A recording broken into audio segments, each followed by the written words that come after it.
Advantages of downtowns, mixed use. If you think about it, it's kind of like diversifying in the stock market. You have housing, retail, office, restaurants, arts, transit. I used to work in my hometown. I don't anymore. I work about 30 miles away. But when I am in town, I walk down the street with young lawyers from my office. I'll see planners, I'll see other lawyers, I'll see clients, elected officials. And it's really quite remarkable because they ask me if I'm the mayor. I'm not the mayor. But you can network. Some of my senior partners are in their 80s. They used to practice in Newark. Newark, again, was our major urban center. And they would get on the train to go to court in Trenton. They'd see the judges they were arguing before on the train down. It was a different reality. Certainly suburban sprawl kind of spread people out. Like in Parsippany, nothing personal. Do you live there too? No. Where do you live? Rockaway. Rockaway. A little further west. So that's a little bit of downtowns. As I said before, half of New Jersey is developed, and policies restrict or prohibit development in highlands, pinelands, wetlands, farmlands, and coastal wetlands. So again, if you think about it, half of New Jersey is already developed, and the highlands themselves represent about 800,000 acres, which in the last 10 years have been pretty much taken out of the development realm in New Jersey. I thank an engineering firm that I work with for this, because I've been talking about not being able to build in the highlands, pinelands, wetlands, farmlands, or coastal wetlands for about the last decade. And they put together an image that really reflects that. These are regulatory programs in New Jersey. These are the 21 counties. Municipal boundaries, 560, probably 567 in that one, but maybe 566. By the way, do you know how it became 566 versus 567? It was great. There was a town in New Jersey that had 7 people living in it. And the richest woman in that town died, and there was no longer any reason to maintain the town, so it merged into a town next door. Quarry Township merged into Hardwick Township. There was another, you guys heard about Curtiss Wright, the Wright brothers. Curtiss Wright became a major aircraft manufacturing company. They had a major plant in Woodridge, New Jersey. They also built Teterboro Airport. Teterboro became a company town with about 10 homes. At some point, Curtiss Wright decided to sell the homes. One person bought all of them.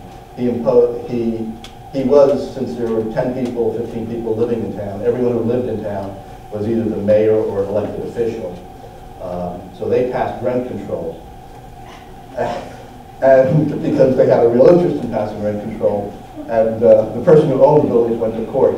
And I don't know how it got resolved, but it was kind of interesting. They all had a conflict of interest, but they had to do with it because there wasn't anybody else around to deal with it. So it's really quite remarkable.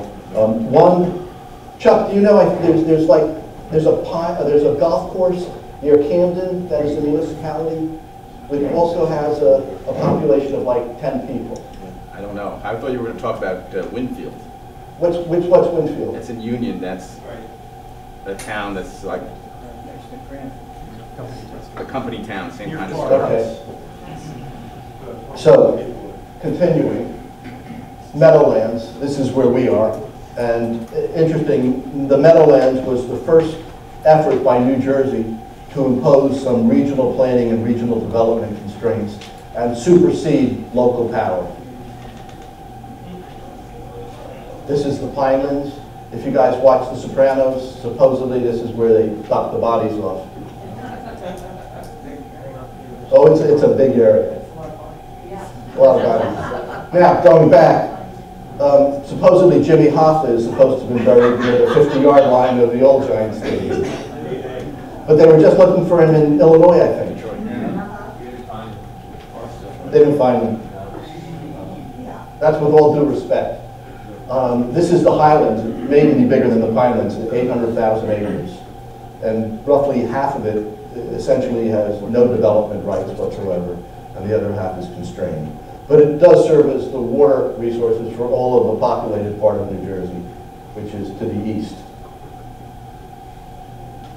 This is coastal wetlands, limitations on development, threatened and endangered species, which is both a New Jersey standard and a federal standard, wetlands, farmland preservation, You know, New Jersey is nicknamed the Garden State. And it was the farming region for New York. The interstate highway system was built. Very interesting, much of Ocean and Monmouth County were chicken farms serving the New York market. When the interstate highway system was born in the 50s and 60s, it was moved to the backwaters of Maryland, and the same transportation time, 3.5, 4 hours. So New Jersey's Ocean and Monmouth counties became largely developed, and the chickens come from Maryland instead of Central Jersey, chickens and eggs.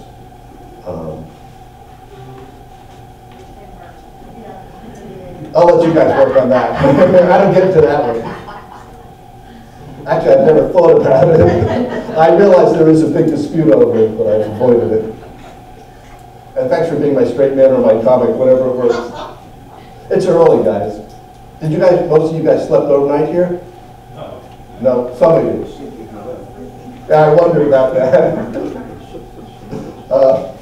And these are some other constraints. New Jersey, about 20 years ago, the New Jersey legislature said, let's look at regional planning. Let's look at a rational planning system for the state of New Jersey.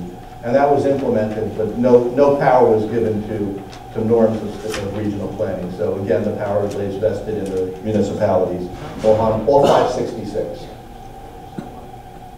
New Jersey now has a 300-foot buffer that essentially develops near any first-class waterway.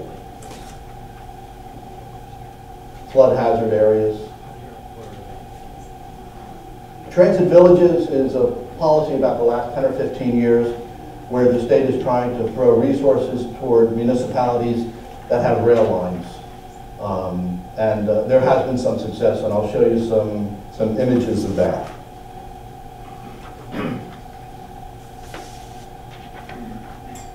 This is an overlay of all of those different levels of constraints to give you a sense that you can't build in the highlands, pinelands, wetlands, farmlands, or coastal wetlands, which means in New Jersey you can only really build to any great depth in urban, suburban centers in the context of redevelopment, which is, if you think about it, a fairly efficient way of doing things.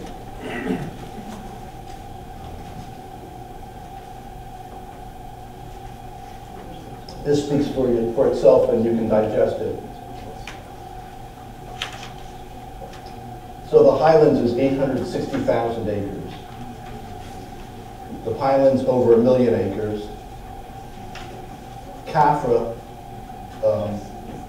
coastal regulation, is 830,000 acres, and the balance is 2 million acres. So only 43% of the state is excluded from the preclusionary zone. Now, you guys have probably heard about the decision of Kelo.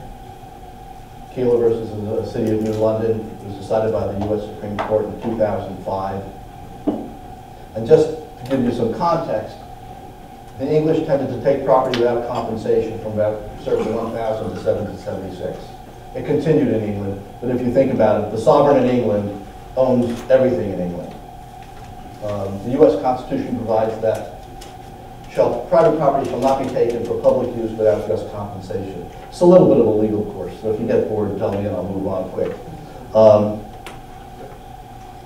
But before the economy tanked, this was certainly one of the most controversial issues, and it remains controversial in the context of redevelopment.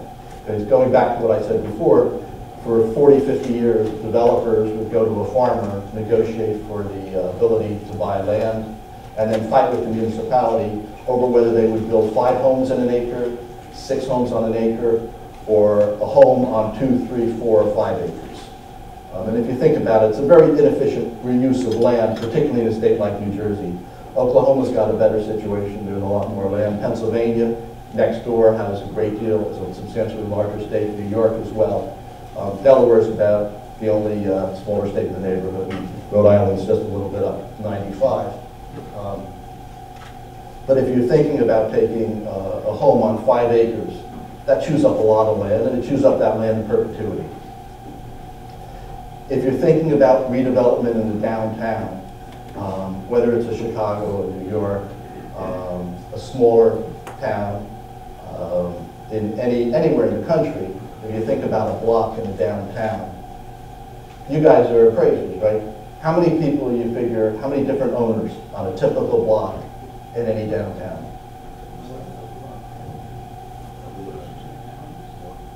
At least 5, 50, 100?